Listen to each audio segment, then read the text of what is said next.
All right.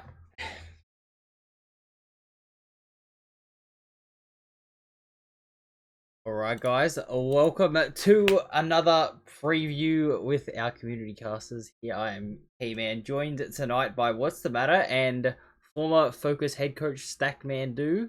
We're going to be bringing you guys a good preview and a bit of a sneak peek into the last two series of Stage 2 for Valorant Challengers Oceania. We only got 3 teams left, boys, but it is not the 3 teams we were expecting, I think is fair to say. No, I mean, we go into this previewing and we're guaranteed a new champion. We're actually spoiled for, to be able to crown someone new in only a matter of days' time, which is pretty damn exciting. Yeah, I think it's exciting for any competition when there's the prospect of a new champion. So it's it's really good viewing upcoming, hopefully. Hey, it was obviously a bit of a change to. We had an opportunity to preview this series or these playoffs prior to the start of them, and I guess we had an idea of what we might be coming into. And I think we all thought that JieJieHao would be finishing this playoffs series at the top of the ladder. Where's your head at this point in time, based on what we've seen in the last couple of days, and particularly after the final result in that Focus JJH match? Yeah, look, I think what we have seen is that gap, which we were talking about, obviously with the rest of the region and stuff, but the gap amongst the top is not as big as people thought. I mean, there was a lot of people in that Focus JJH match, as you were saying, that were saying that JJH were the heavy favorites, and I thought that was a bit strange considering they had beaten them both times they had played previous. They are now 3 from 3 in beating them, and I mean, look, we're spoiled here with our special guest Stackman too, being last year the Nerdpun's head coach, and this time Focus, and your team both years has been the most successful against those reigning champs. So it's good to have you on board and sort of have your perspective on it. But what's kind of your take on the way that JJH's been playing this year as compared to last? Yeah, I think there's a lot of play patterns that exist from last year that carry over into this year that are still very identifiable for me. I think that last year, in the upper final when I was coaching No Punt and we beat them in that game, was a lot more indicative of how I expected that game to go. And then in the grand finals, I think their experience showed, which is a huge strength for them, and they were able to keep calm under pressure. And there was a lot of mistakes that the Nerd Punt boys made, and they sort of fell apart a bit and absolutely got destroyed. And then, coming into this year with the Focus boys, the boys are really receptive to ideas, and they are able to execute on plans that we had for JJH and Bonkers in those games earlier in the year. And I know that Howie coaching them now has a great read on them as well. And it's something we discussed back when I was working with the team too. So for Focus to win, obviously, I'm biased in this sense, but I was absolutely expecting them to win any series that they came up against Bonkers. Even going back to last year before they were Focused, when they were Trident, they were super successful against them. So there's, maybe it's playstyle, maybe it's matchup. There's a bit of a triangular dynamic where the Focus boys haven't had as much success against the AIC boys. When after DreamHack last year, the LPL series last year, AIC or Nerd Punt won that, and then AIC struggled against JJH, and then JJH has struggled against Focus.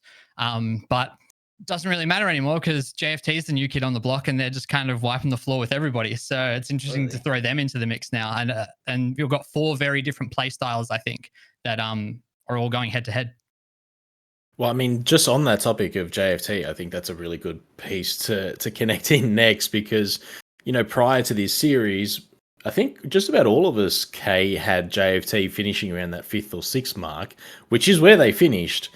However, throughout that time, we've seen the addition of Andy come on board. There was a lot of questions around how the team was going to adapt with Gloom out of the team, and whether there was enough time to reshape. And we've seen the birth of the Ikana IGL as a part of this as well. I mean, it's a very different team who are now sitting, in the box seat, in the driver's seat, going into a best of 5 series to what we saw prior to. What do you think for you both, Stack and Kay? What's been the biggest change? I guess we've got a couple of JFT topics to talk around a little bit later, but I mean, looking ahead into that finals matchup, what do you think has been the key, and what will be the key for them if they're going to be successful? I think the one thing that is a standout, and it's very obvious if you look at the lineups on any of the matches, is the use of the ISO.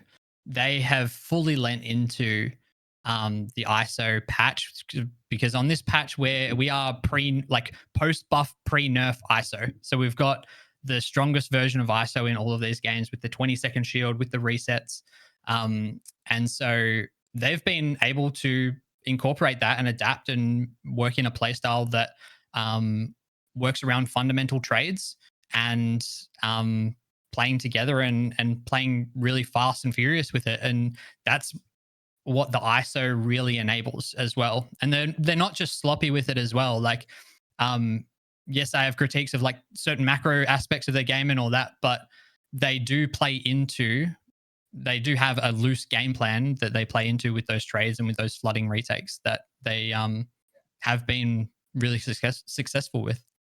Yeah, I think the key to their success has been their unmatched confidence. I think that's what I would call it. Like, they just know that they don't care who they're versing. They're gonna swing you. They're gonna swing you as a team, and they're gonna take that fight as soon as you show contact. They're going head on into it. And to be honest with you, it's very different to how a lot of teams do play. I mean, obviously, you kind of have that more structure, the more set bit of conditioning. They just want to fight. They just want to swing out. And I mean, they themselves, as said, just play ranked. And in ranked, as we all know, you have your duelists that just want to swing everything. They just want to fight. So they're kind of just consistently doing that. But they have, obviously, far and beyond above mechanics of 99.9% of the ranked players. And they're really just using that and combining that. And like we said, they're using the ISO really well. I mean, if you look at their team, you've got Andy, you got Mirza, and you got Kiss. 3 players who are extremely comfortable on duelists. You've got Kiss and you got Mirza, who are kind of playing that more flex role, but they still got the mechanics of what you expect out of a duelist. So you've got essentially 3 sharpshooters on your team, and they're all filling their roles very, very well. And yeah, it's a lot more of an aggressive type of style. It's a lot more of contact heavy. They just want to shoot their guns. But I mean, look, if it's working and if they trust each other, I mean, that's the one thing. I believe Tix was doing a stream yesterday where he was kind of reviewing the teams, and a couple of them were in the chat, and they were like, I think he was asking the focus guys on their Ascent comp when they were struggling in the attack. He was asking if it was anything to do with nerves, and I think it was Ramen. He said, "I'm not going to be nervous over a video game." He said, like, that was his mindset. He said, why would I be nervous? It's not real life. I'm just going to swing you and I'm going to click my mouse. So, like, that to me just shows that they have no hesitation. And, I mean, look, everyone knows it. It may not be the Clays, it may not be, the most big brain idea, but if they're all on the same page, they're all swinging, and they all have the mechanics to win their gunfights, I mean, there's very little that teams can do to stop them, evidently, in the fact that they are undefeated in the playoffs. That's very telling, without a doubt. I mean, if that's the attitude that they're taking into these games, I think that shines through in the way that they play. I alluded to the fact a little bit earlier as well, and you've touched on it there in the movement of Kiss, who was so pivotal in the stage 1 performance for them and their qualifying campaign. They make the change. Andy comes into the team. They've now got 3 deadly duelists on the team. Kiss just picks up the smokes. He's gone and done a tens, and he's just picked up the smokes and made that adaptation really smoothly. Akana's picked up the added responsibility of having to call the play as well, on the back of already being a deadly aimer, a deadly clutch situation performer as well. I think that's probably part for me to really highlight as well, is the fact that they've adapted so much quicker than I think any of us gave them credit for. Yeah, and I think they've been very vocal about the fact that they don't practice and, they do just play ranked, and taking that mindset of, the other top 4 teams all went to a boot camp at some point in this year, and they're using that with a bit of a chip on their shoulder, saying we don't need that. It's a really powerful place to be in mentally, to be in a place of like, oh well, I actually haven't invested anything in this. I actually don't care if we win or not. Like, there's no pressure on us. If we lose, like, who cares? Whereas all of these other teams, they have investments, they have relationships with their orgs, they've put time and effort, and their goal has been to win this. Whereas JFT have just rocked up, in form, feeling confident, and abusing a bit of a trick in the current patch with the meta as well, and have a good read on it, playing solid fundamentals for the most part. So Yeah. it's a really strong place to be in mentally, and they don't have to worry about that pressure. Yeah, I was gonna say, like, how much do you think the weight of expectation weighs on a team like AIC, for example? In second last year, the only place they can improve is by going to Ascension. They did beat the team that knocked them out of the grand final, obviously being JJH. They beat them in the upper bracket. I mean, do you think that weight of expectation is starting to sort of daunt them a little bit, or do you think that with that year of experience under the belt, with that kind of trust, I mean, we saw what Feta did on Icebox against JJH. That was probably one of the most dominant performances we've seen all year. Like, do you think that the confidence is still going to be up for them, or do you think that there is a little bit of those nerves from just the expectation of their team? I mean, not knowing the players personally, Stack might have a different opinion to this, but I think there has to be some level of expectation and a little bit of the nerves and the pressure sitting there. Not only have you been in a situation so close to the pinnacle previously, you've done so in a way that it's not just the expectations of yourself, it's the expectations of the region now as well for you to be able to perform at that level. And I think having come so close previously and experienced just how hard that hurt at the time, I think it would be absolutely weighing on them a little bit. And, I think that's part of what it makes up that championship DNA, is that ability to harness that energy the right way. And we really saw that towards the end of that series between Focus and JJH, where there was almost this immediate shift.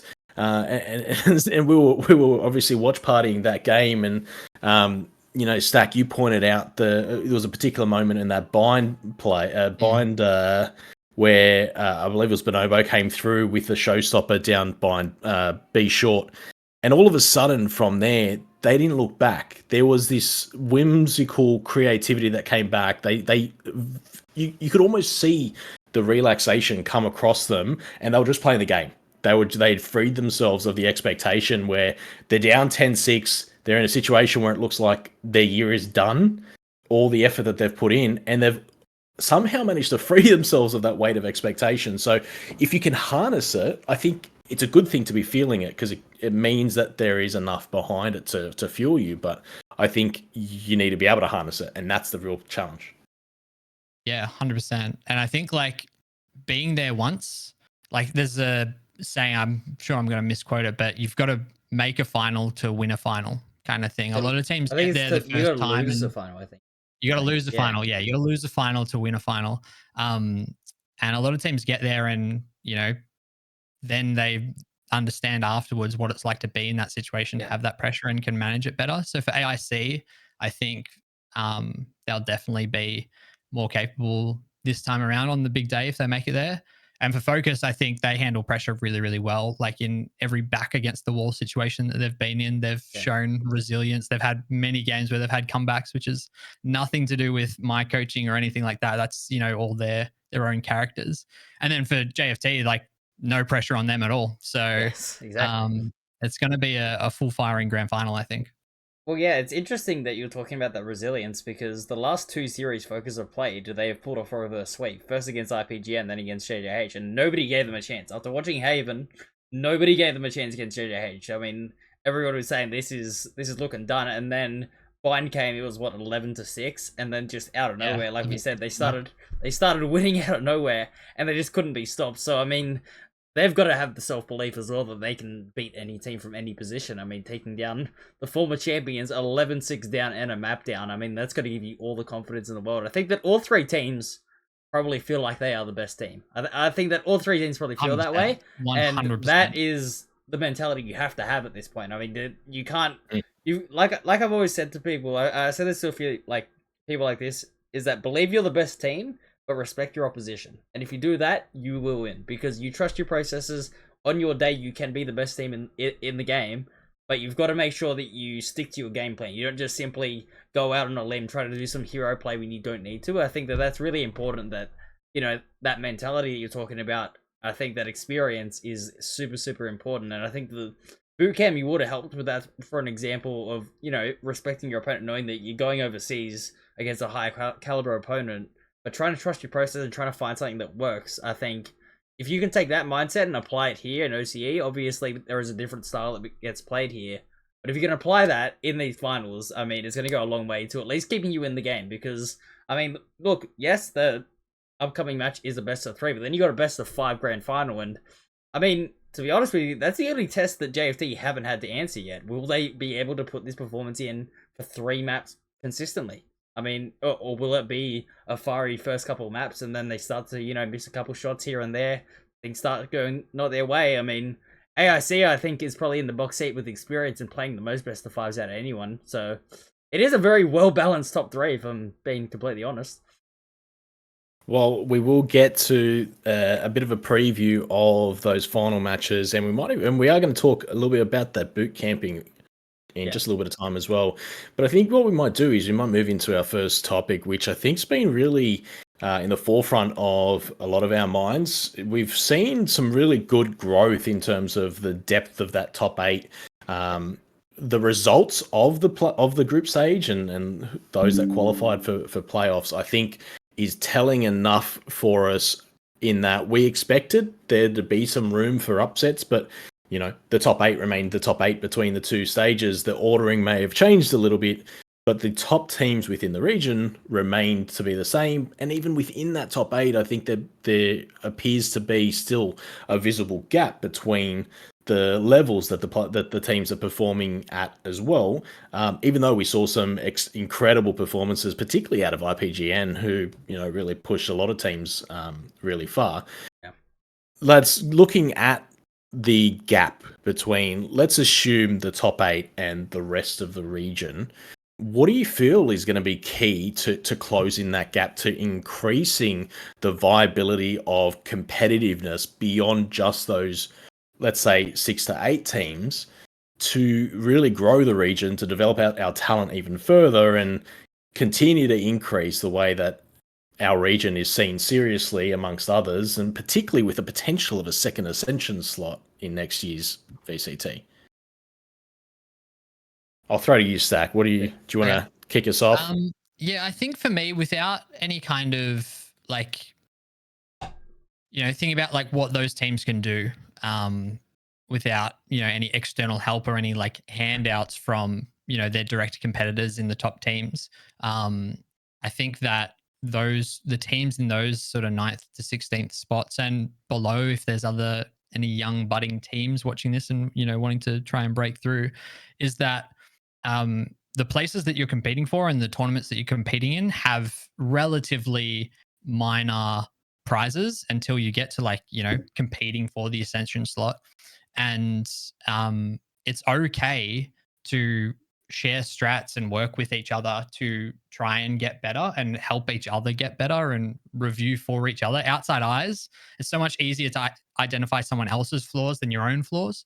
And so I would encourage any teams in those positions that aren't competing directly at the top in the biggest tournaments in the region to work together and get better fundamentally. It's very easy to train up your fundamentals mechanically and general game sense fundamentals, but then you have to invest time in learning map theory and macro and why compositions are played on certain maps. It's much more than this piece of util is good here kind of thing. So understanding the way that the maps work and what they demand of you and what comps you want to play will go a long way to making your other fundamentals a lot better. And so working together to bring each other up is what I would say is really the only way for them to do it themselves.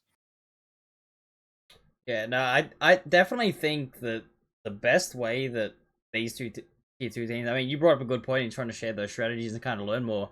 I think they just need more match practice. I think there needs to be, you know, a few more incentives on tournaments and events and stuff like that, especially the off season coming up. I know that Stage 3 is coming up, and I've heard rumors about it being maybe to a Premiere system, and that kind of worries me in the fact that there isn't really a replay system. And I think that, you know, I don't know about you guys, but I think that as an analyst caster, when I'm watching a game and I can watch back on the replays and watch the matches, I learn a lot of strategies and stuff like that by seeing what my opponents are doing. Whereas if you're in a Premiere setting, you don't have a replay, so you can body review your own things. Obviously, comms is important, IGL decision making. You can't see what the tell was for the opposition for them to know what the read was.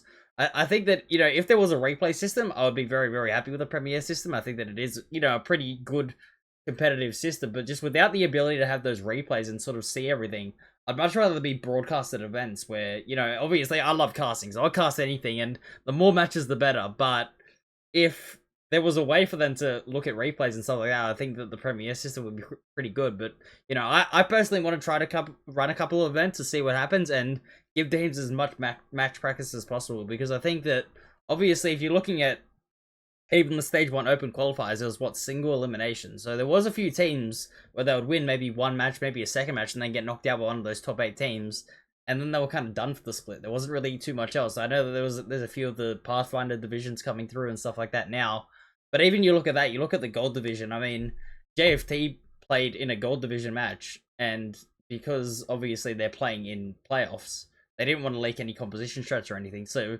there was a match where they all hovered Harbor, and then they went into Icebox, and they were playing like a Brim Harbor, like it was just a mix of random agents because they hovered it, and they still won 13-3 because, I mean, mechanically they were on that other level. So I think that, you know, it doesn't have to be a lot of money, but even a little bit of cash just to make something serious, to make people go, okay, we want to win, we want to try to put our best foot forward, especially in the off-season now with, you know, obviously them not having to hide too many strats unless they are competing in Ascension. After Ascension, I mean, teams are going to start to change. We see it every time in OCE, obviously, right? There's roster changes, there's people that stop playing because they got to go get a job or stuff like that.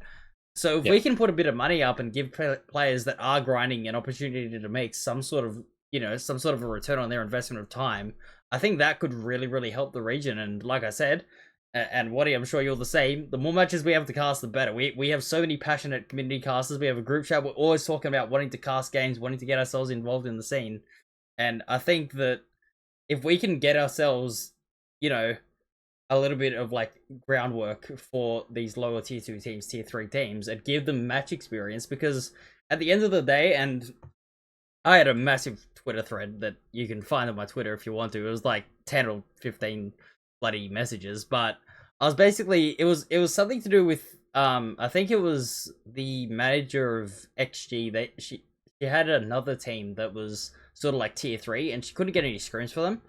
And my basic take on it was, why would a tier 1 team want to just scrim a tier 3 team? Like, it wouldn't make any sense. It's just not relevant for them to practice against, because they're not getting the quality practice that they're going to provide to the other team. So I think that the only way that they're going to be able to get that practice is by playing matches against them. And if their only option is to play open qualifiers and they get knocked out in a single elimination, I mean, they're not really going to grow as a team. Whereas I think that if we do have a good fundamental system, a good tournament where, you know, maybe it's a little bit of a round robin format into a bracket, so that way you're not immediately eliminated after one match. You can learn, you can bring those fundamentals through to your next games, and then by next year you might have a shot at making it through those open qualifiers. I think that you've got to sort of develop from the ground up, but I also want to talk about just sort of the general culture of OCE, because I mean, obviously it's a very relaxed scene, everyone knows that, and it's not a bad thing to be relaxed, but I think that we do need to be a little bit more serious in terms of how this scene is going to grow, because at the moment, we do have the top 8 teams, and like you said, Waddy, you and myself, we said that, you know, IPGN and Robin Pug were probably 2 teams that were kind of on the edge of that top 8 in Stage 1. IPGN obviously did bounce back, and they played phenomenally in Stage 2, but we sort of thought they were fringe teams, and then you had a team, you know, obviously I overshot with Bandits, I'll admit that, okay? I'm not going to defend that prediction, but you brought it up. That was a team. I did bring it up because, I mean, look, I'll own it. I was wrong. I'll say it on the stream right now. I was wrong about that prediction. But if you look at the statistics of how they went through the relegations, they were the most dominant team, and they didn't even touch anyone in the top 8. They got close with Yeah, IPGN. They had a close loss. It was 2 11-13 losses in their best of 3. But other than that, I think then they got knocked out by Cooper Troopers. And yes, they did have a few subs in or whatever. But even still, I mean, if you look at a top 8 team, I mean, JFT brought Andy in as a sub, and they're the best team in the region. So there is still that gap. And I really do think that it is just match practice they need. I mean, scrims are obviously going to be great. And like Stack said, if you can work together with other teams and sort of build your skills up, that's great. But in server match practice with a broadcast on, the pressure on, I think is going to get the best out of these teams in this offseason. I think you're onto something, and I think real life situations where you can get games in with quality teams is absolutely going to be part of the process. But if we look at the success of the teams that have been at the top and have done so for some time now, yes, there's been some consistency amongst their team. They've been able to keep the core together for a long period of time. They've had that match practice. But a perfect example of another team that's done exactly the same thing is KT. KT have kept themselves together for a really long time, but unfortunately have really found it hard to crack from being in that fringe.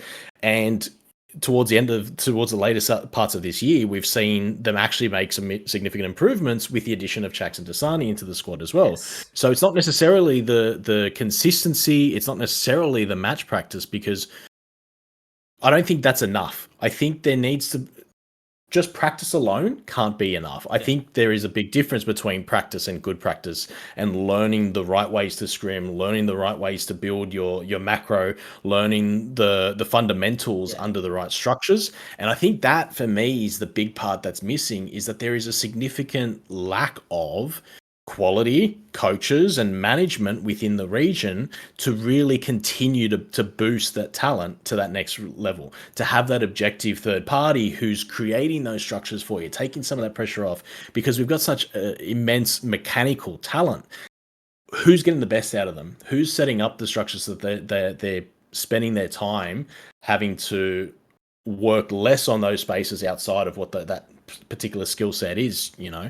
And so if we look at some of those teams that have had really strong IGLs or really strong coaches or really strong org structures around them, and it's the Bonkers and the AICs and now the Focusers who have been a part of Trident, they've been a part of Focus, and they've had that structure behind them, and I think that really makes a difference.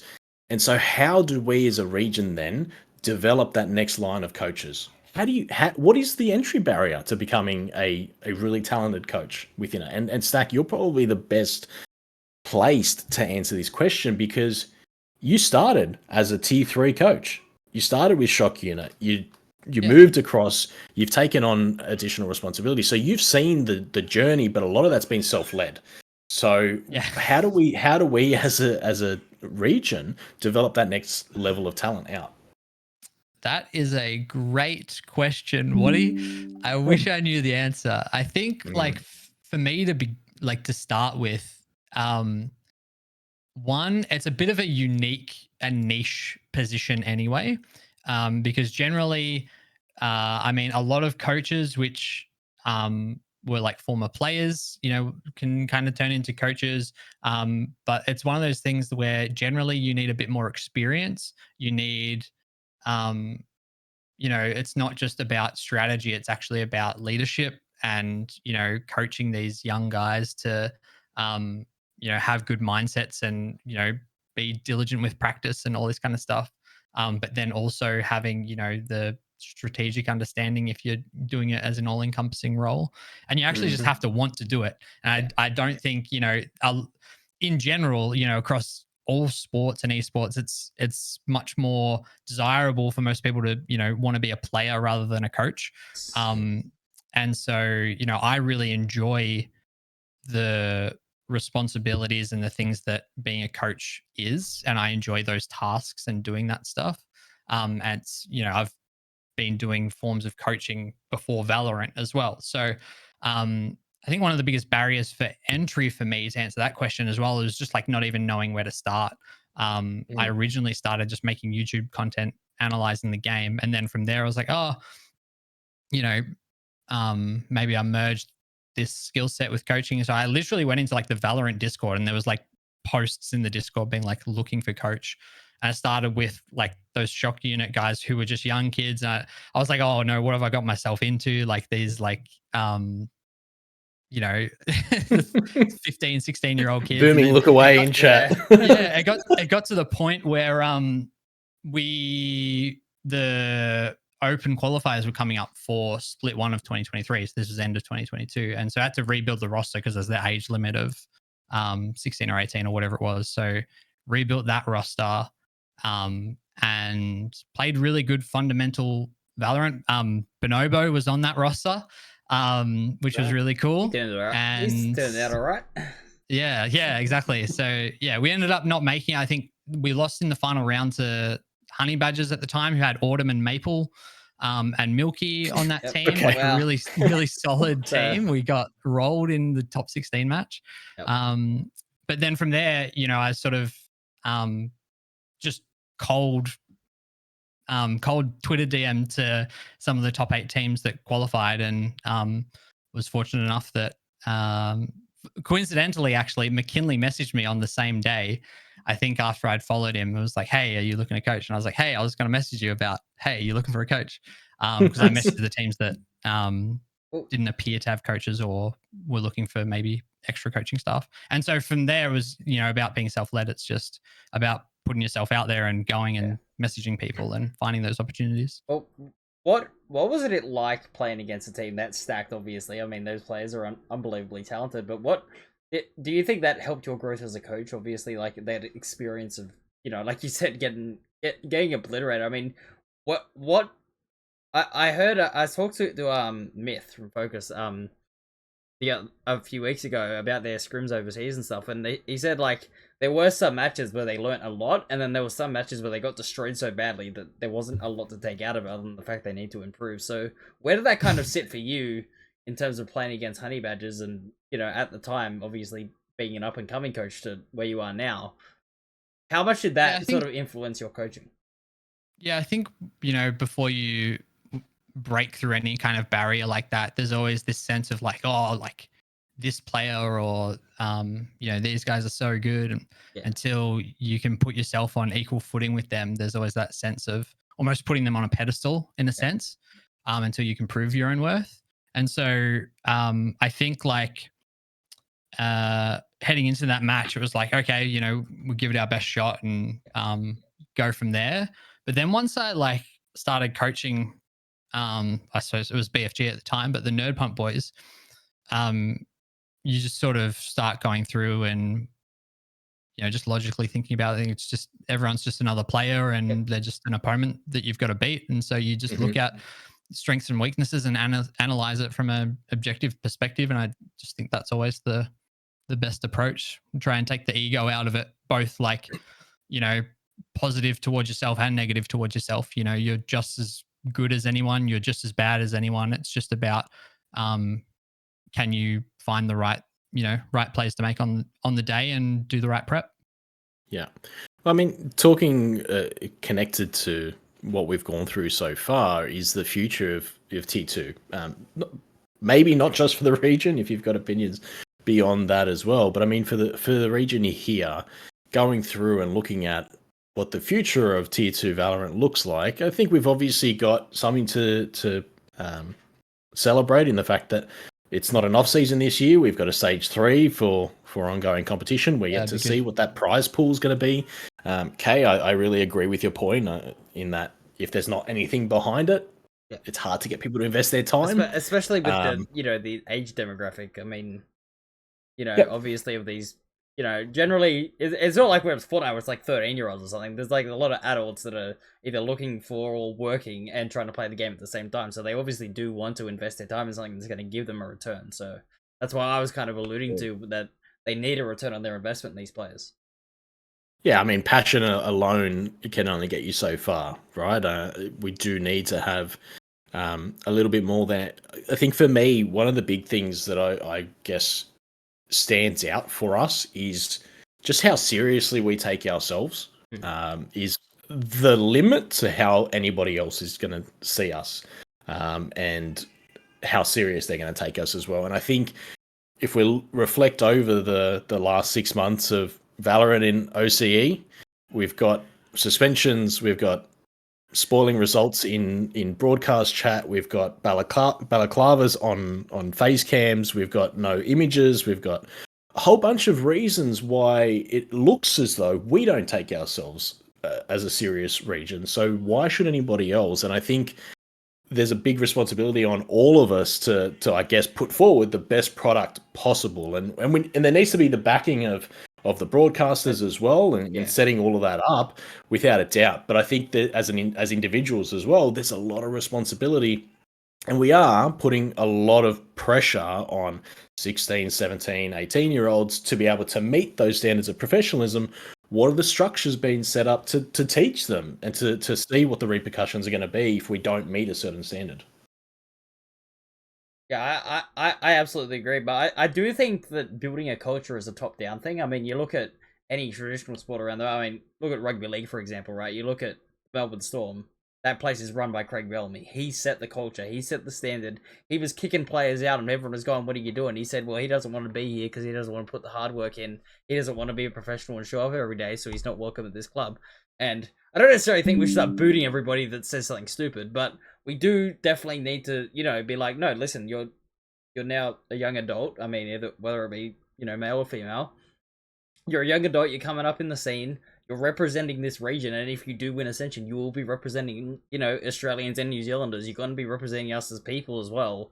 Like, you've got to hold yourself to a standard. You got to be responsible, and you've got to take care of your image, and also, set the example for the rest of the players coming through. Because I think that a lot of the players see, obviously, like you said, the player bans, everybody's having jokes, having laughs, doing all that stuff.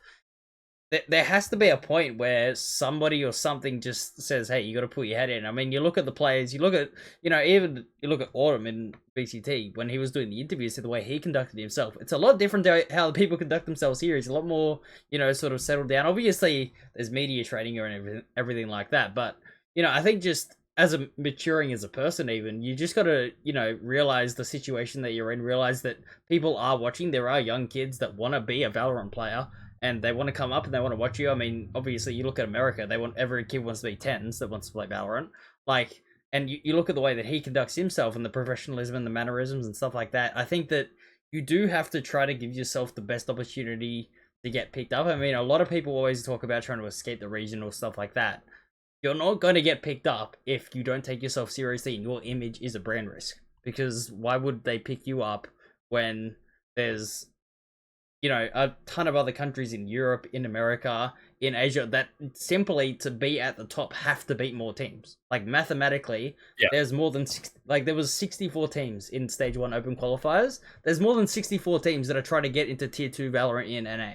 Like, there just is. Like, there is a larger volume over there. And so that you have to stand out. You have to put yourself a class above. And I think, like I said, that is a top-down thing. You've got to set the example at the top, and then people will start following that example as it goes on. I think that it's a long process, and it's not going to be fixed in one off-season, but I think that it would be good, like you said, just to start being a bit more responsible, sort of taking care of your own image, and then that, in turn, will improve the scene. Yeah, I think, we've got a really big opportunity ahead of us right now. I think, based on the information we were provided, I'm fairly certain OCE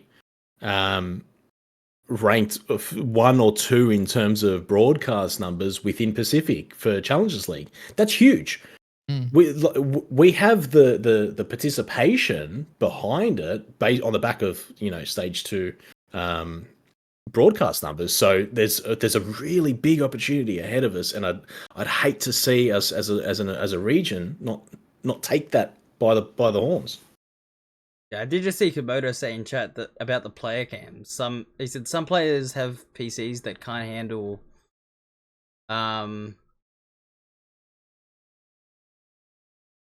he said that some players' PCs can't handle the cameras while the games are up and they get input lag, so I guess that could be a factor as to the cameras thing. But even that being sort of more minor thing, but just on the broader spectrum of things, I do think that like we've been saying, you want to get into those big leagues, you've got to set yourself apart. So it really is going to be up to the players to do that. I mean, from what I heard, and I wasn't in the scene really until 2022 when I very first casted the event that NerdPun hosted before they became a team. that was the first time I was in the Valorant scene, so I didn't really know about Autumn or anything like that. From what I've heard is that he was just so much better than everyone else that he was able to get out at the time. So, I mean, it's kind of gotten to the point where you look around the world. I mean, you look at obviously you look at Chinese Valorant right now with EDG, and you look at how good Kang is. He puts himself up there. There's already players at that caliber. You can't just simply get picked up to another region. You look at even Woot on Heretics. I mean, you look at the mechanics of these players. You're not simply going to get out just through raw mechanics right now. You've got to build a character around yourself, I think. Do you agree with that, Stacky? I sort of see you sizing it up. I mean, I just think that there is like obviously a level of professionalism you need to have to get picked up. Yeah, I think no, that is correct. There is processes and stuff that you have to follow. You have to be professional for it to be. It's just about being professional enough to be a good teammate. I think like touching on the cam stuff, there are like some examples where it is justified or whatever, but I think the cams are really it's a hard problem to solve, because to compete in Valorant challenges you have to have a camera, but it's not provided to you. You have to do it yourself, and some of the players don't want to be on camera as well. So there's some things that like are there are solutions to things like the input lag on your computer. I know that like Maishu on Focus uses his phone, and so that's an option that is presented to the players to use their phone, and then but that can only last so long. So throughout every best of 3 series, eventually Maishu's camera phone dies and his camera goes off, and so but then there's other players who might not have the ability to use their phone, or like all of these things. So there's this requirement put on the players from the TO without any support from the TO to make that happen. And I don't know what the situation is behind that, if there is support that can be given. But also I think from the player side, there's definitely an unwillingness from the vast majority of the players competing in challenges. They would almost all rather not have their cam on, right? So that's part of like the experience of the broadcast, and it makes it much more entertaining and interesting as a viewer to be able to see the face cams, and that's trying to bleed down from tier 1 to tier 2 and trying to make them as close as possible. But it's really hard when half of them aren't working or don't want to have them on, or and then the other half do it. Makes it look really clunky. Well, I mean, looking at these are really good points, and I think part of that's the communication, I guess, around where these challenges come from. Because for the neutral observer, you'd have no idea, and you wouldn't understand what those differences are. Moving into our next piece here, and we spoke a little bit earlier around how JFT have highlighted the boot camping for many of the top tier teams, and their lack thereof, and that their boot camp is about like getting their ranked games in, I guess. I mean, outside of giving us the birth of the best GIF ever in OCE, which Cameron, I've just sent it to you in case you want to show it up on screen. But aside from the best GIF that we've ever had, how important do we feel that boot camping is for top tier performance within the region? So I think like JFT, at least right now, are proving that it's not a necessity, because if you have a good foundation and you are at least getting the hours in, it doesn't matter what the hours are on this. It's so good. My favorite gift of all time. Love it. It doesn't matter like what or the environment that you're in. You can get good practice, and you can make the most out of any of the practice that you're doing, whether that's OCE ranked or bootcamp scrims in SEA. The way that you approach your practice is what matters the most, and going and just scrimming better teams for the sake of scrimming better teams isn't going to necessarily improve you. However, what I will say is that scrimming in OCE is fundamentally flawed. And so you either are scrimming someone who you don't think is good enough to even get close to beating you, And so therefore you are, this is, from a top team's perspective at least, so that you can test strats and do all that kind of stuff in a scrim, and then potentially get false positives because you're not up against a quality opponent.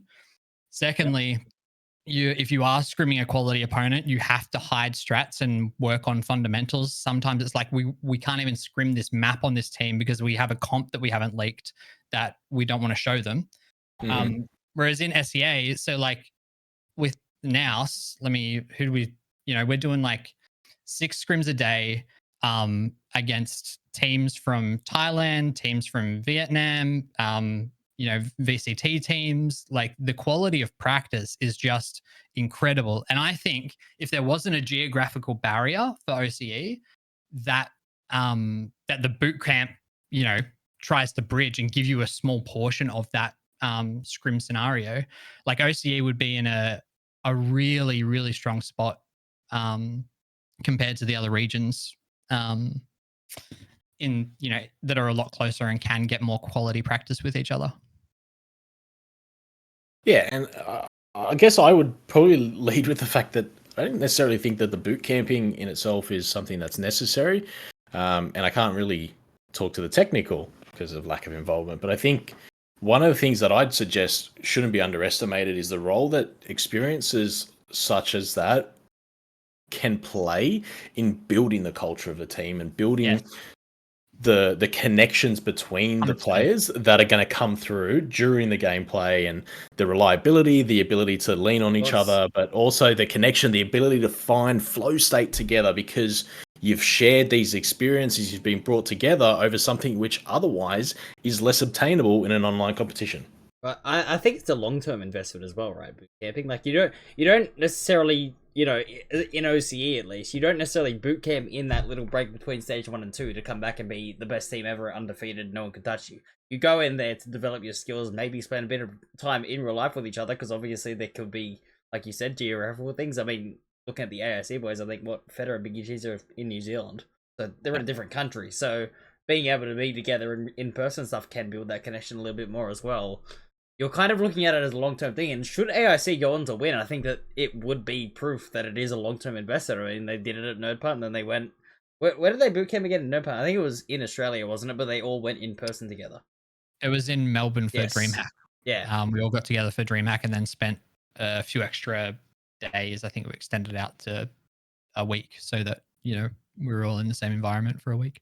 Yeah, so like if they're able to build on that and then having an overseas one, if they do go on to win, I think that it is proof that it is a long-term investment and it is something that does pay off in the long term. But in terms of just, going in there and expecting every bootcamp team to be all of a sudden VCT level, it's probably a little bit unrealistic of an expectation, especially in this region, because I mean, even the way that it's being played here, I think that Swirl, he was in the chat when I think it was the JH and Focus game, and I was reading some of the message he was saying, and he was saying that if he was to come back to OCE, he would need a month of scrimming OCE teams to get back to knowing how to beat OCE teams, because they play differently. They're not, as structured, they may not be as disciplined as other teams, and so you can get taken by surprise when you come back here, and a lot of players say that it's worse or something like that. Maybe it's just a different style that, because it's not on the international stage, it seems worse. I don't know if that's the sort of the mentality, but it definitely is a thing to note that, just because you scrim these top level teams,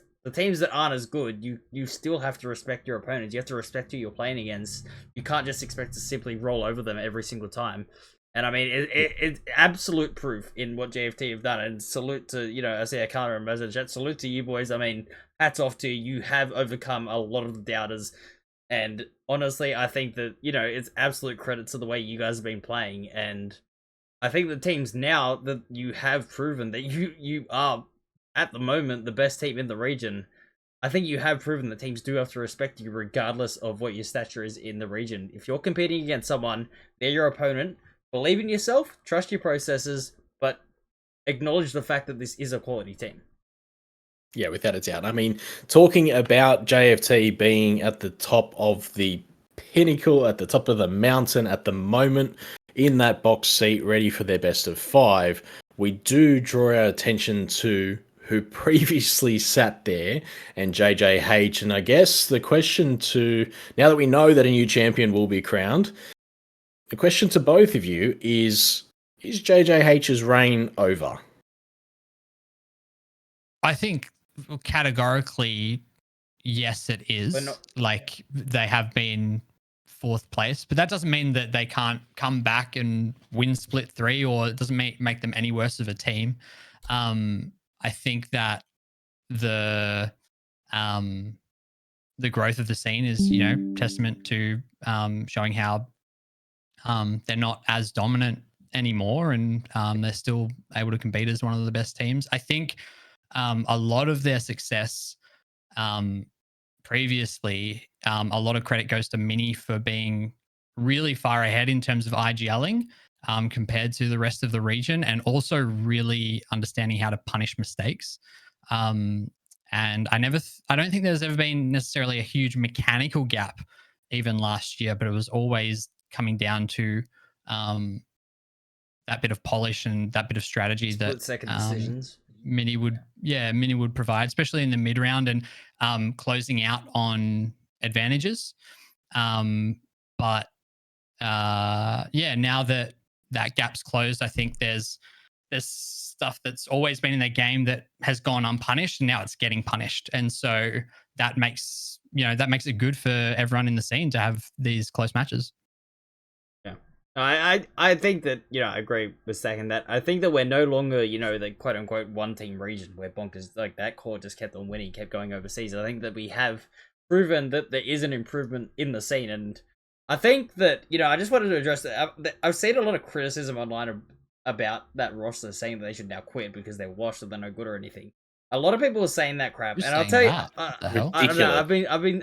I haven't seen as much as I think Minimize addressed it, and obviously he's seeing it a lot more than I'm seeing it because I'm not being mentioned. So obviously when you do get mentioned, it comes up in your feed more. But I just wanted to say this to anyone who thinks that they should quit because they didn't win this year.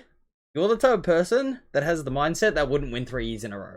Like that, why would you quit after failing one time when you've proven 3 years straight you were the dominant team, and your worst performance in 4 years? If they go on to win next year, it would be literally half a decade. Your worst performance is fourth in the entire region. Why would you quit? They're still a phenomenally good team. I think that a lot of people are saying, they should quit or this or that. I mean, like I said, you guys clearly don't know what it's like to compete at the top level, and you don't have the mindset to be a top player. So I really think that a lot of that criticism is super unfair. And look, I don't know if any of them are in the chat. I mean, even, RDW with his health problems, he's still one of the best players in the region. I mean, with the struggles that he's playing with, I mean, a lot of people, I think, were very unfair in their criticism of them. And, I just wanted to address that because, a lot of people do think, they have, called me out for being biased or a JFT hater or a bonkers hater or something like that. I don't hate anybody in the scene. I want the best team in OCE to go overseas. That is all I want.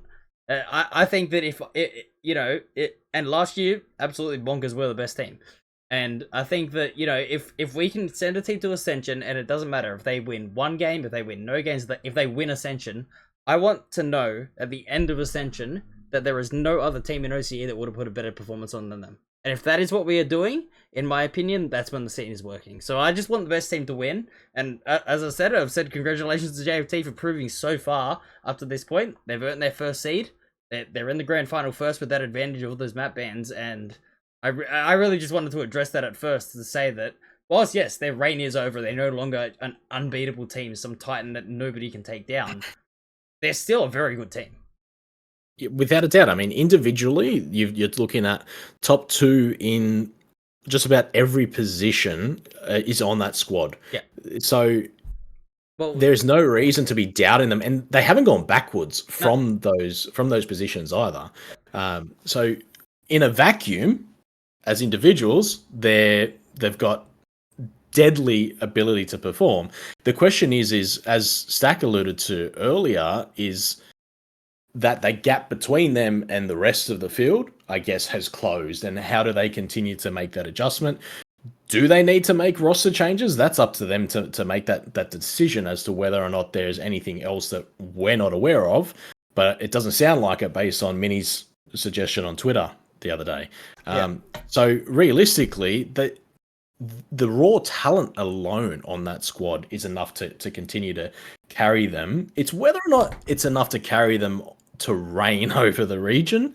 Yeah. And I think that is exactly where you're right, Stack, in terms of it being the reign being over. It doesn't necessarily mean that they're going to fall from the top. It's just that they've got tighter competition at the top. Yeah, and I think it's better for them, right? Because if they come back next year and they win, it means that the teams that were better than last year, they have now exceeded them as well. So they're only going to be better for it. I think that, you know, having one team win every single year, one for viewership. I mean, I'm sure like in any sport, if you see the same team win over and over again, it gets a little bit repetitive. Now that there is this competition, they're going to come back next year with a little bit more passion, and they're going to have something to prove. Like, I mean, that's the one thing that most people aren't really addressing. Now they got to prove it. They didn't have, you know, I didn't even think they played too badly. The one thing I will say about the way that I saw them playing, and I didn't know if they were hiding some strats or something, is that they played very safe in a lot of those earlier group stage matches and stuff like that, because they were better than most of the teams, right? Like we said, like we were expecting them to be a grand final team, and when it mattered, they came out all guns blazing. I mean, you look at the game against Bobo, like nobody would have beaten that performance. Like the way they played, they were electric in that game, and I'll tell you what, that performance right there should remind everyone just who they are. I mean, how good they can be. Like, Bobo was a team with a lot of experience, a lot of good players coming in. They had Mike coming in as a sub, who was very, very good for Edge. And they just absolutely... It looked like they weren't playing against anyone. Like, it was just insanely dominant. And that's just an absolute, you know, credit to the hard work that they've been putting in. But yeah, do I think, as we established, their reign is over, but their careers are far from over. I think that this is where they can launch to that next level. Well, I mean, talking about that gap bridging between JJH and the rest of the competition, if we draw our attention to AIC, they've been in the situation, they've had the opportunity previously, they're in that same position, just at almost the same position last year, but obviously from the top bracket, or they're in JFT's seat, essentially. How do they make the adjustment from what they learnt from last year? What do you think is different this year that could be the difference maker to them potentially qualifying? I think, like I touched on before, is that they, you know, having been through the experience once, and well, now it's 2 grand finals that they've lost, split 2 last year and split 1 this year. All of that, as long as you're going back to those losses and looking at why you lost and how you lost, and continue to try and improve on that. I know that you know, they're working with their coach Monkey D. Lukey, and they have Eno on board as an analyst, so they have, you know, 2 really good support staff in, you know, in helping those boys, you know, play the way that they want them to play, and, you know, play good Valorant. So I think there's some things that they need to clean up, and there's you know, consistency and all that. But, you know, you look at Fedder's performance against JJH, if he can come out firing like that, he becomes a real spearhead for them, and can be a defining factor. At the same time, they look best when they're setting him up really, really well, and that's something that Milky is really good at. So the question is, you know, does that that cohesion come together? Yes, Fedder looks really big on the scoreboard, but a lot of the time he's being set up quite well in those matches. So it can, you know, are all the cogs turning together? I mean, you've hinted to something really powerful there. Fedder actually has a 21%, almost 22% share of first kill percentage for AIC, and it really, they are quite reliant upon his opening of the play, or cracking open of the opposition. So yeah, I've got the first blood engagement rates here for the 3 remaining duelists. So I've got Fedder, like I said, 25%, and then the head-to-head, the head-to-head. Mirza 16% and Bonobo 17%. So they're still decent numbers for Mirza and Bonobo, but Fedder's converting so many of those first engagements. He's 25% success, 15% loss. So he's taking 40% of the engagements. Wow.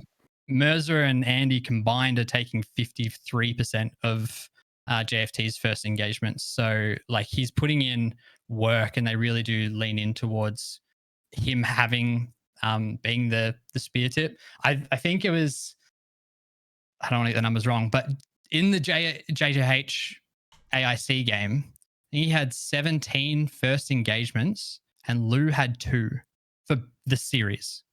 So, there's 2 very different approaches that that are going on there. Yeah, no, I definitely think that there was a lot of, maybe what we're talking about with AIC, with their weight of expectation, maybe that was weighing on Bonkers as well. Maybe they didn't want to make that, all or nothing play, go all guns blazing because they wanted to play that game that they had trusted. I don't know if that was the case, but yeah, I definitely think that we are seeing a lot of these teams that were sort of on that fringe start to just go, you know what, I'm just going to back myself this year. And I think we have seen that. I mean, and obviously JFT is a prime example of backing yourself and just winning. Like, I mean, looking at the head-to-head here, this is going to be a very, very big game. And, I mean, look, to be fair, Focus and AIC are probably, 2 teams that we expected to be in and around this position. I think that, it definitely is going to show on the game day who can handle the pressure the best and who is going to have those, like we said, I mean, Lou having that underperformance, is that going to happen in this game? I mean, when does that pressure get too much? When does, the occasion get too much for a player of this caliber, that has the opportunity to win? Because I think that all 3 teams are now going to see it as the team that's won every time the last 3-4 years. They're not here anymore. It's guaranteed to be someone else. Who's going to take that opportunity by 2 hands? And, who is, going to be overwhelmed by that situation? I think it's going to be extremely interesting to see. And, I mean, look, I expect the rest of these games to be extremely close. I mean, I don't think there is a major standout. Obviously, JFT being undefeated are going to be the favorites now, but I think that, in a best of 5, it's a different setting. I think that this best of 3 between AIC and Focus is going to be massive, though.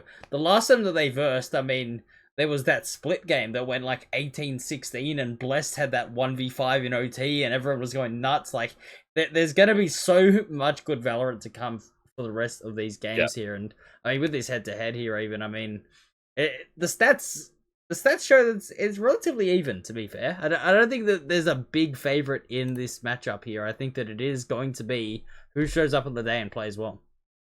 Yeah, I think we spoke a little bit earlier around the freedom that JFT are playing in as well, and that they're freeing themselves and allowing them to play their natural games.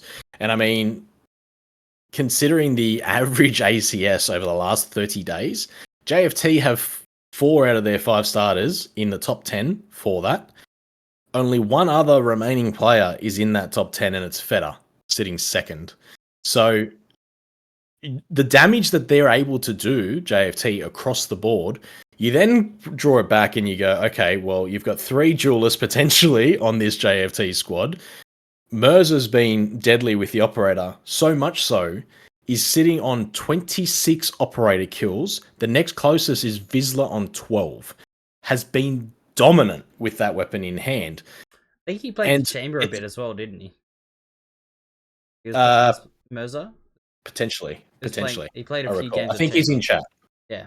I think he's in chat, so he might be able to confirm it for us. But I mean, you look at the way that the different teams play, and obviously the pace at which JFT want to push it at. And we're going to have a bit of a chat around their defensive rate a little bit later, but you then compare that to Focus, where they've got 5 of the top 7 for multi-kills. They've got that snowball effect. They run off heat. When they're feeling themselves, they're able to be able to push and make the most of it, and we saw that in that series against JJH.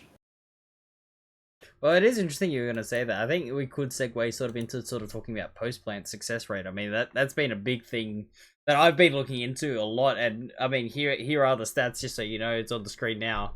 Obviously, the best, the success rate of these teams when they get the spike down, I mean, the lowest is 59%. Like, it's still like teams in post-plant situation. I mean, generally, when you play at the spike, you're going to be in a dominant position, right? There's either a 5v5 retake situation, or you've got the entry frags you got on site.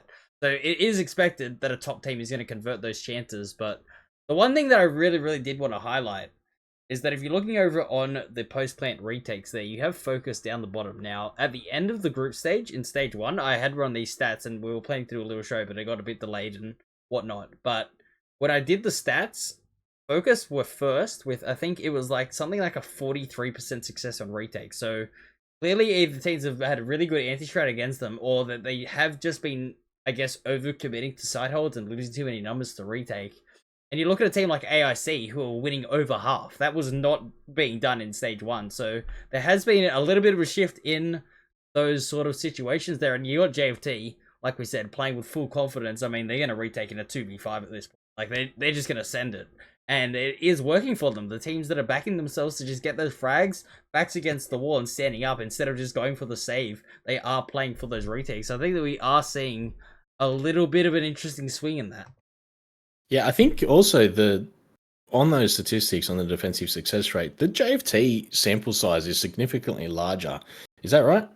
I believe so, yes. Because they played a lot more games, yeah.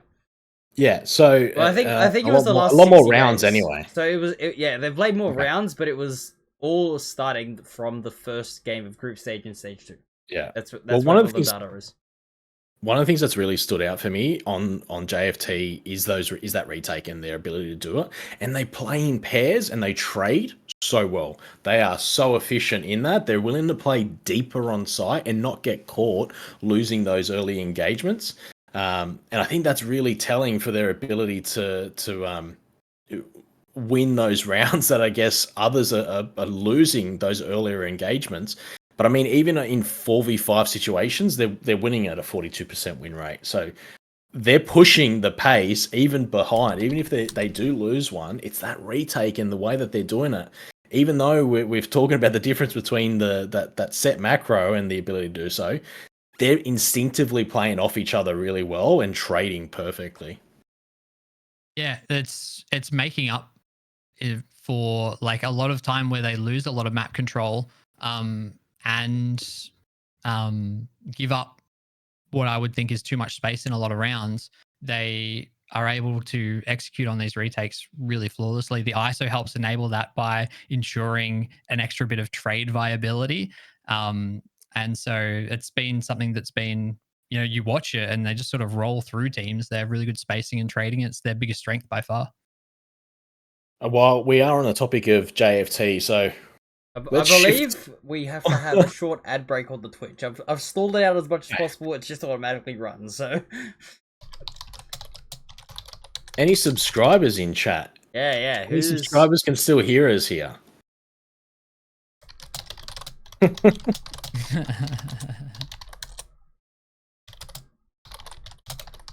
Enjoy your 5 cents. Oh wow. I didn't know I was getting that much money for ads. Damn, I'd run it more. Yeah, I turned mine off a while ago. Wait, you can turn them off? I didn't even know you could turn them off. Oh, yeah. I just keep stalling them out. That's why I do the stats before my cast. I do like half an hour, and I run 2 ad breaks in that, so there's 2 hours no ads. Right. I'm out here min-maxing ads on my Twitch, and I didn't know you could just turn them off. Okay, good on me. Oh man. Whoops. Well, I'll look into that later on. I'll help you fix it out. Yeah. So that way the next one's all sorted. How about that? Yeah, got about 25 seconds left on the ad break, and then we'll be back. But yeah, if you are watching this on YouTube on the VOD, yeah, there is an ad break. I'm sure there are some lovely products being advertised to our Twitch audience right now. Nothing but goodness.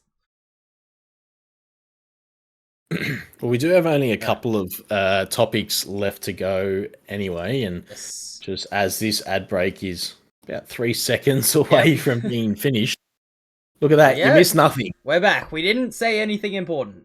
Well, at least I didn't. All right. Well, getting back onto it, we were just moving into a little bit of a deeper dive into JFT and a couple of key talking points. I know, Kay, you really wanted to highlight the importance that Icebox has played so far for JFT in the way in which they've played it. I mean, I'll throw to you first.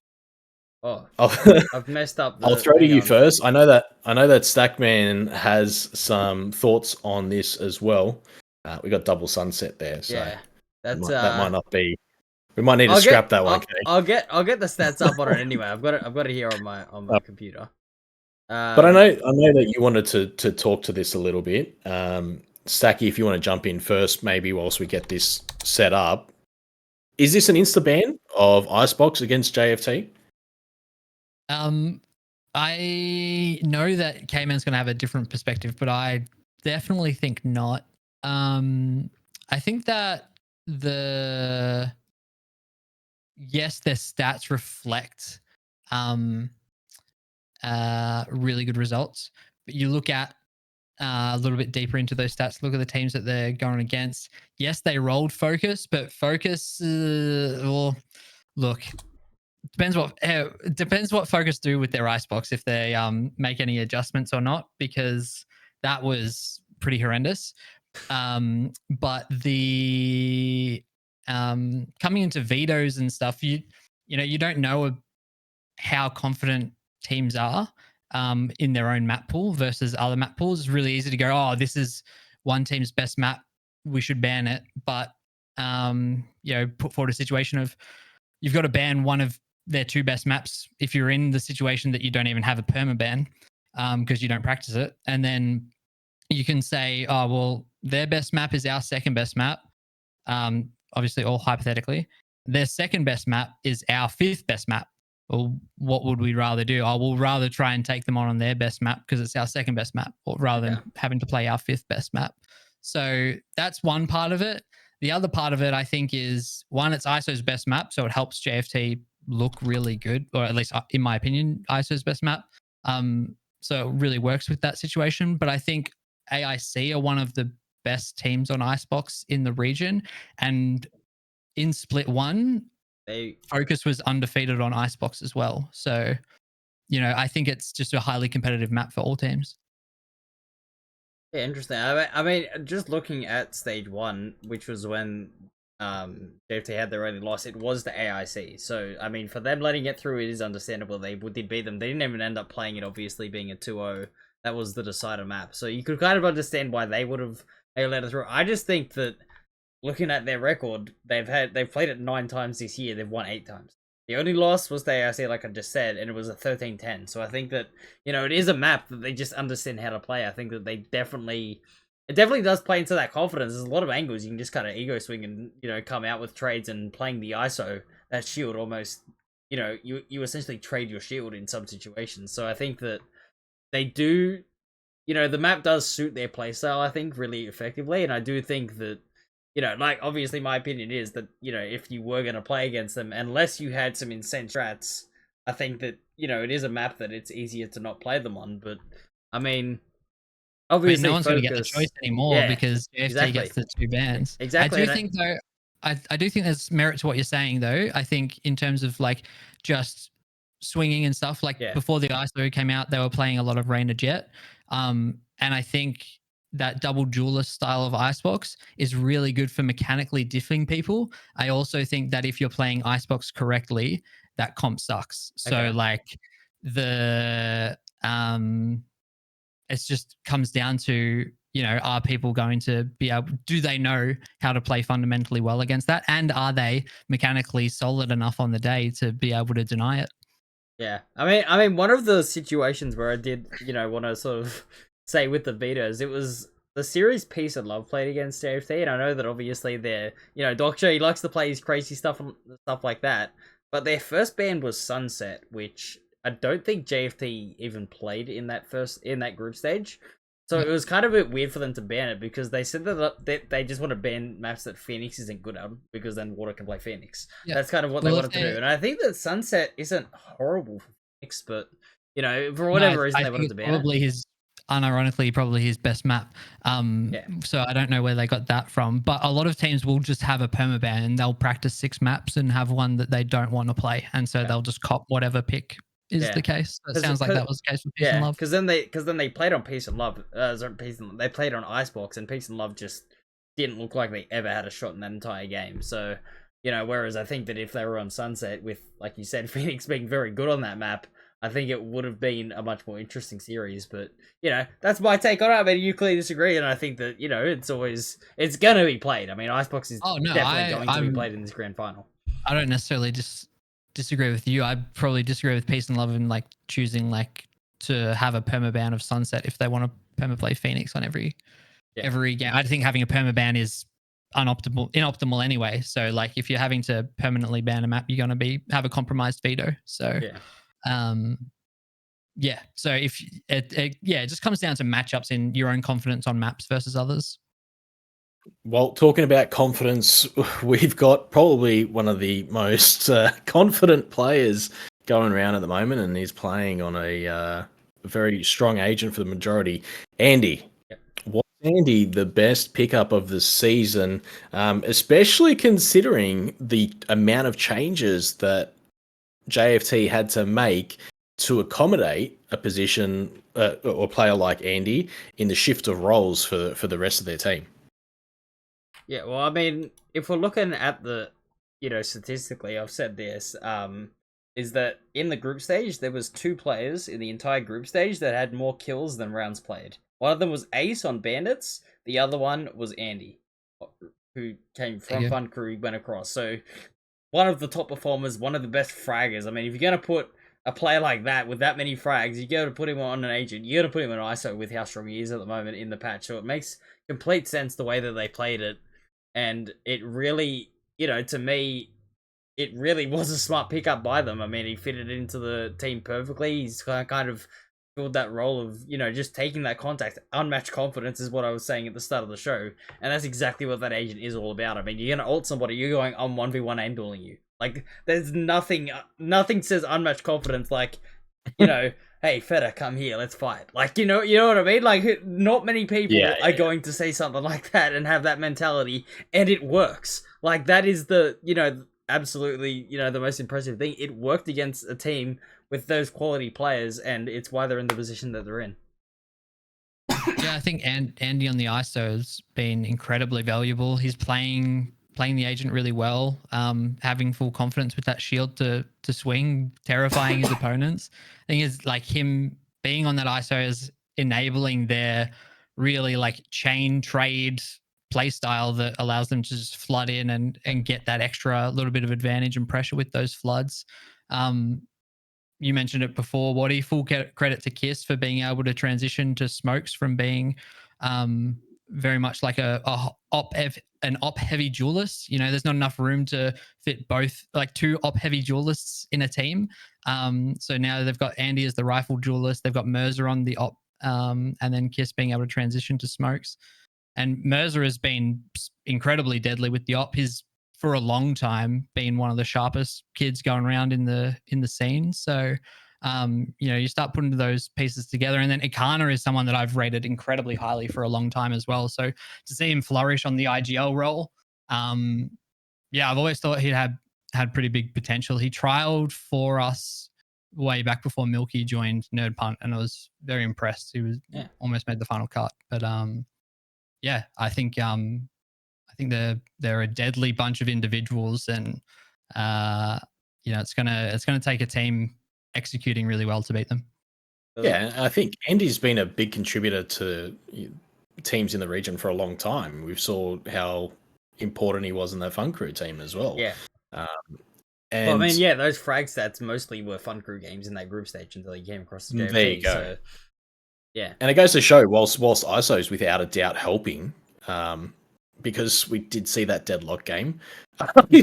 But I mean, we can't underestimate the role that ISO's and the ISO meta has been playing in freeing him up. But I think the key to it as well is that chain together mentality that we saw from Ikana in chat, is the fact that they are playing close to each other. They play off each other's hips, where it's not just Andy getting the value from the shield, it's the rest of the team as well, in that they're able to create that space on the back of it. So I think this is something that I've been saying for like the last 2 years, is that all you need to win in OCE is good fundamentals. And like the level of OCE is not at the point where if you have incredibly good fundamentals, that like avoids you from getting punished, and like people play in bad spots so many times, like on every round, in every game, in every map, that all you need is good fundamentals and trade out and punish it that way. I think that I keep coming back to the ISO. I think it is a really big factor in helping enable that, because it's the best character for enabling flood trades. So it's really good timing for them. But also, I think that even without the ISO, they'd still be getting a lot of these round wins. Yeah, no, I mean, and that, to be honest, on the topic of, Andy being a pickup, is a credit to Andy. I mean, the fact that, yes, the ISO has helped, but had he just still been on the jet, he would still have been incredibly effective. Obviously it would have been a different look, but it still would have been effective gameplay because he's kept that form. I mean, just the raw mechanics that he has. It's definitely, a great pickup for them. And I mean, look, if we said we go to Ascension, I mean, the success they've had by playing this meta as well as they have is probably a big factor into it. So, yeah, but yeah. So I mean, it's going to be a very, very interesting matchups coming up. And speaking of the matchups here, I think we are going to be heading in towards those predictions, which I'm no good at. I don't want to do it. I think I'll just turn my mic off. Yeah, nah. I don't want to do this after what we've seen happen with Caster's Curse. I really don't want to participate in this, to be honest. True, the casters. I think that how many did the casters get right? It was like 3 or 4 matches None they got right. I think in the last 4 series, none. Yeah, I think that they got the first round right because all the top 4 teams won, and then after that it was like 50-50, and then the third round was when it was just they haven't got one right since. So the caster curse is very much in effect. Yeah, it is. Wait, so what if I really can't split. If we were to look at this lower bracket final, I actually can't split these teams, to be honest. And it really just does feel like it depends on who shows up, which team turns up. Because we've seen, I think, 2 versions of both teams throughout this series, and I don't know how to split it. We've seen Focus at their best, and then we've seen Focus attack Ascent. So I think, I mean, I'll kick it off. I think Focus is going to win.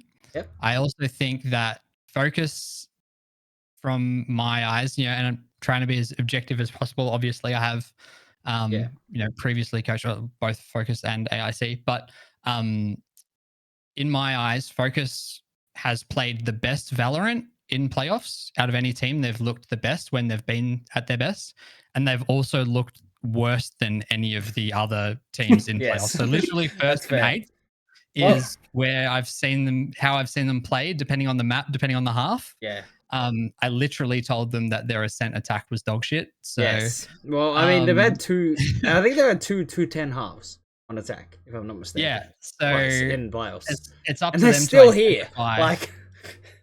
Yeah, exactly. Right. Exactly. It's up to them to identify what's going wrong there and get up to the caliber that they are on other maps and other halves.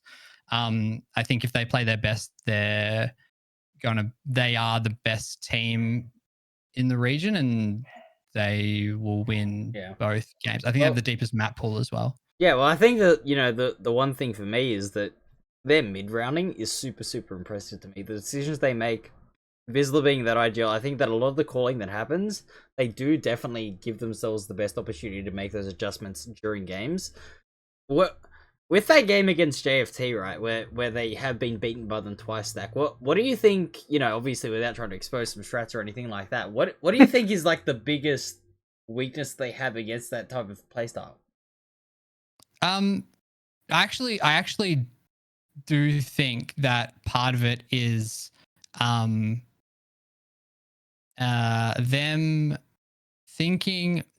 not playing their own game, in the sense that JFT plays a particular way. They're very vocal about not practicing and being buggy, and so I think the Focus boys let their guard down a little bit and just sort of thought, oh, we'll just do this. We'll just hit site, if we just blah blah blah, rather than playing the game the way that they would normally play it with certain parts of that macro, and played right into JFT's hands. It's kind of what they want. They just want to be able to get into a point where they can just fight you and trade.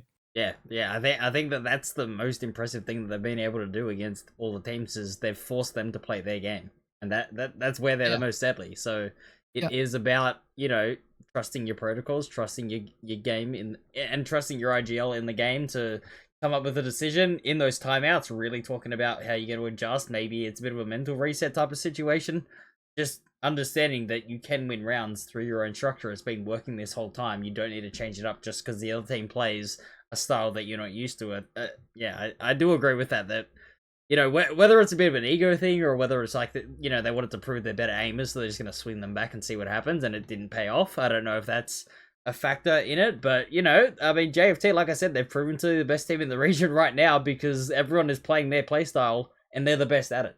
So yeah, should be very interesting. But yeah, so you've got Focus winning this game here, Stack. Who do you? What are you're a bit split down the middle. I feel as though you're splitting hairs between 33% chance for each team here. To be honest, it probably comes down to the veto. Honestly, the way that the matchups work is very interesting. It might just come down that way as well. I think one of the things that I think Focus really need to potentially tap into is just their remaining thorough, I guess, on some of the things. And I think there's been a couple of small errors that have crept in at really inopportune times, and it's really really taken away some of their momentum in opportunities that they should be ahead in, I guess. So I think they really need to be able to adapt to that. I think AIC obviously need to be able to be at their best in activating Feta, without a doubt. I think last year, well, we saw it wasn't just Feta that was that deadly contributor for them. I think Biggie also had a big part to play in their performance. Had some massive performances towards the end of the last year, not within this, but within 2023 as well. So it's potentially that collaborative effort for AIC, and I just think JFT have looked absolutely deadly, and with an upper bracket advantage, I think for both teams it's going to be quite the mountain to climb. With my bias hat on, I think it's Focus. I would like to say it's Focus. That's not a analytical decision. I think that's the one thing that does play into Focus is that I was just looking at the results there. Is that they're the only, I think AIC played 3-map series so far, and it was against Edge where they didn't look at their best, and it was a very shaky 3-map series that they did. I think through their experience just came out on top towards the end, but they didn't look convincing there. And then you look at Focus, who, like we said, they have the experience of being a map down. They have that pressure cooker on them. They've pulled off 2 reverse sweeps against 2 quality teams. I mean, that to me, that gives you so much confidence knowing that even if you do drop a map, you're still in the game. It's not over till it's over. Even 11-6 a map down to come back and beat what everyone was saying was the best team in the region. Like, that's got to give you limitless confidence. Like we said, JFT are playing with unmatched confidence. I think that Focus mindset right now has to be, near around those levels with the comeback they just pulled off. I think that they got to back themselves and know that they can win from anywhere.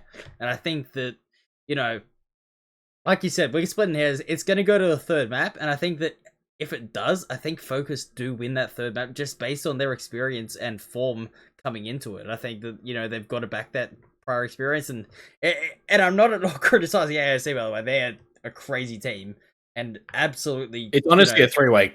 It is a coin toss who's going to win. But yeah, I'm fucking changing my vote. I'm going AIC. Have I talked you out of it? JFT grand final. All right. JFT win the whole thing. Wow. Yeah. All right. No unanimous caster curse here today, guys. No unanimous caster curse. You hear that? You hear that, boys? Pack your bags. You're going. All right. AIC rock up. Feta drops 50 on Wednesday, both maps, and then drops 5 in the grand final. Merza drops 70. Oh, okay. Yeah. I mean, we will be spoiled for some viewing if that ends up happening. To be honest, yeah, you can't even be mad. I mean, to be fair, like we said, I think that the one thing that is playing on my mind is we haven't seen JFT lose the way they're playing. Like they haven't lost, so we don't even know what them losing looks like. Like if you're a team coming into the grand final, how are you going to beat them? Well, it's never been done. How do you do it? You have to innovate, and I think that puts them in the box seat to be the champions, as you said. But I don't know. I mean, structure, confidence, you know, a bit of momentum behind them. I mean, if Focus are to win the lower final, they are coming off a 3-win series themselves. Like that, so they both full of momentum, whereas AIC will be loss, win, and then in. So whether momentum's a big factor coming into it, I don't know. But yeah, but they're holding one of the biggest nukes we've seen in Feta, right? Like Stacky's not even lying in the fact that we could actually see a 50 bomb between a 2-0 series from Feta. Well, I think if it's within the realm of reality. Well, if he's in 50 bomb form, we saw what happened against JieJieHao. It was 13-3. Like, he would have dropped 50 if that game kept going. But he was just so impactful. He got 27, and it was enough to get the job done. So, yeah, I think there is so much riding on this. And I'm so excited that this is the conversation, right? It's not a one-way ticket, or it's not, you know, last year people were arguing it was a 2-horse race. This year, there's 3 teams, and we don't know who's going to win. It is probably the best year that we've had in Valorant OCE, and I really do hope that, you know, coming into stage 3, coming in the off season, we snowball towards it, and 2025 is the, you know, either the same or even more, where there's, you know, 4 or 5 teams we don't know who's going to win with. It's a really exciting prospect for OCE Valorant. I think that we are in such a strong position, and I really think that this off season or the stage 3 is so important for us as a region to get it right. I think that you know, going back to obviously closing the gap in the regions and the tier 2 Valorant scene, this is, in my opinion, not necessarily make or break, but this is a chance for us to really put ourselves out there for next year. Like, I really do think that is it. But yeah, without a doubt. I mean, that is the bulk of what we were covering today. Yes. We do have a bit of a bonus topic that I think we might cover off as well. But if you have enjoyed yourself, please don't forget to follow K-Man down below. That little love heart button will get you across. And you can find Stackmandu and myself across all socials at What's the Matter, at Stackmandu. We appreciate you spending your time with us.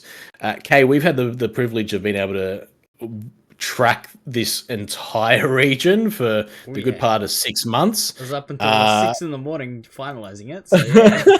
That's right. I mean, you finished work an hour before stream and straight on, which is, I think, was the bulk of my cast this year as well, was about an hour lead time into it. We got to watch a lot of players. We got to see a lot of change happen in the squads across the board as well. I thought it might be interesting for us to highlight some of the free agent players to watch after this stage, going into stage 3. Is there anyone that stands out for you that, you know, on the back of some of the changes to their squads, or there's some question marks around their squads, players that we should be keeping an eye out on and potentially find themselves on a new squad next year? Or stage 3, rather. You know, I was thinking about this, because, like, obviously we've got a few of our players down, but I don't know if Doctor would be in that conversation. I mean, look at how destructive he is. Obviously, a lot of people are saying that, you know, like, obviously there is, you know, he wants to play with his teammates and stuff like that, but if he was to go on to looking for a tier 1 team, I think there would be teams interested in picking up an explosive player like himself. I mean, obviously he loves playing his Neon, so you would have to adjust your game plan around that, but he could potentially be, you know, next year, he's put his name out there as one of the deadliest duelists. You know, I mean, I think he was the top performer in the relegations. He was one of the top performers in the group stage, and unfortunately, they did have the wheels come off. But, I mean, it really, I mean, he's somebody that I'll kind of put in the conversation there. And, I mean, the other one, I think that if he's not still playing for Bandits, I think Ace definitely deserves a shot somewhere if he isn't still playing with Bandits. If they stick together, I mean, they could be deadly next year. I mean, we saw what they can do with their full roster. Unfortunately, like I said, when they were eliminated, they did have a couple subs in. I believe their coach wasn't there as well, so that was obviously difficult for them. But if they could stick together over this offseason, I bet it could be a threat. I mean, obviously, you know, there is a few others as well that I think you wanted to highlight. So, who's your top pick? I think without a doubt, you know, we've spoken a lot about JFT tonight. And bringing Andy in did mean that they had to make a significant change to what has been a core for them for some time, going well back into last year's climb up through the Pathfinder ranks as well. And it means that Vina is sitting on the bench at this state in time, and I just think a player of Vina's quality, deserves to be picked up by a team. I think is a really strong controller and would be a massive contributor on a lot of teams. I mean, outside of that as well, we saw lots of changes with Edge towards the end of the year as well, and it means that Prophet or MK2 is, what's the question going on there? And I think there's a player of his caliber could be absolutely deadly on any squad, to be honest. And I guess the third one that I threw out there as well is everyone's favorite and probably a really good contributor culture wise as well to a squad, and that'd be Muzz. So they were the three thoughts that I had. I have spoken to Muzz, and I think he was saying that his interest in playing, like after being on Bobo, he said that he had offers to play on other teams in the top 16. But he said he kind of enjoyed being around that culture, but he doesn't think he's good enough to be on that team. So he said that he's kind of in a weird position here where he doesn't know if he wants to keep playing or not, or if he wants to do a coaching thing or just walk away. But when I last spoke to him, he kind of just was at 50-50, sort of on the fence if he wanted to even keep playing. So, I mean, if he does, definitely somebody's, he's the type of guy that, will he'll bring a really relaxed culture in. If that's something you're looking for, it definitely is going to be a positive for you. But, whether or not he does or not, I mean, if he does, I mean, he's a great bloke. Everyone loves him. Like you said, he's a great guy. Definitely going to, bring a lot of experience should he come onto one of those teams. But whether or not he wants to is completely up to him. But yeah, definitely somebody that is worth watching if he does make a return. Just don't put him on Killjoy on Haven. Well, that is everything that we wanted to cover off at this stage. Thank you all in chat for joining us for this. It's been our privilege to be able to bring you the action throughout the group stage, the open qualifiers, and just being able to follow the region as closely as we have been has been a real privilege for myself. So I appreciate everyone for all your efforts through this competitive season. I look forward to stage 3, whatever that's going to look like for us all. And lads, over to you if there's any final thoughts. Good luck to all 3 teams for the matches on Wednesday and Thursday. As a viewer and no longer a coach in the scene, it's I just hope for good games that go the distance. It's always exciting going to a map 3 or a map 5. So may the best team win. # stay focused. And once OCE is done, if you want to fucking support Nous and watch our games over in the Philippines, they're on at reasonable times. So we're playing, we've got a couple more weeks and then playoffs at the end of July. So hopefully we can, close out Philippines VCL and I can meet the winners over in Tokyo from OCE. Good luck to you, mate. Well, I'm sure a bunch of us cheering you on from here. Obviously, you got the whole wattage behind you. Everyone is always excited to see you guys perform. But yeah, that would be pretty fun thing. Good scenes, I think. If you can meet up with the OCE boys, it'd be a good little connection there. So hopefully it happens. Good luck to you guys as well. I mean, you guys are second, I believe, right, on your leaderboard? Yeah, we lost 1 game to Oasis, where we had a bit of a let's say we had a focus ascent attack like half on one of the maps. So, oh no, good. I feel like we've fixed that up now, so feeling confident. That's good. Good. That's good to hear. Yeah. Well, yeah, you know what? Me personally, obviously, you're on my channel if you're watching it, so I do appreciate all the support that you guys have shown. All of, the community casters just in general. I mean, I passed, like I said to you guys a few weeks ago, I've passed 1,000 followers, so very, very happy with the support that you guys have gotten behind me. If you do want to catch some more casting, I will be live tomorrow to cast, I believe it's Oxygen Esports versus Overlooked Entertainment. Does have a few players from the wattage, JieJieHao's team that is going to be playing. Team. So it is going to be a good game. I'm going to be covering that. I believe it is 8 PM tomorrow. So if you want to catch some more casting from me, I will be live tomorrow. But yeah, I think that kind of does wrap up the show here, boys. But good chat, I think. We definitely covered all the topics, all the important topics. I hope that if anyone in the chat did enjoy it, wants to reach out and have more of a chat, more of a conversation, I'm more than happy to always have a chat about it, get things going. I definitely want to see this scene thrive. You know, me personally, with casting, I've found something that I'm really passionate about. I do want to turn it into a career eventually. So if I can do anything to help the scene, if you guys have any ideas, just let me know. I might try to run some more fun events, you know. I think we're definitely going to run back the ISO 1v1 event. That was a lot of fun that we did last year. That was... Andy's already Andy's won not... Andy, if you want to win $100, come down here. You're playing for second place at this stage. That's it, mate. But yeah, no, there'll definitely be some fun events that I want to try to, you know, get behind and run some fun events for people like that. And yeah, hopefully we continue to see the region thrive. That is the key factor here, I think.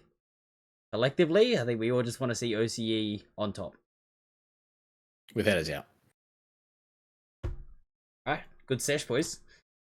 Thank you, mate. We'll wrap things up there. So yeah, chat. If you want to go follow What's the Matter, go follow Stackman. Their Twitters are down below on those banners, and go follow the rest of their socials. So yeah, definitely go. You know, if you want to keep up to date with OCE Valorant, myself and Waddy, obviously you do have Nous Esports with Stackman and that competition over there. So that will be all from us tonight, and I will see you guys tomorrow. Bye. See you later.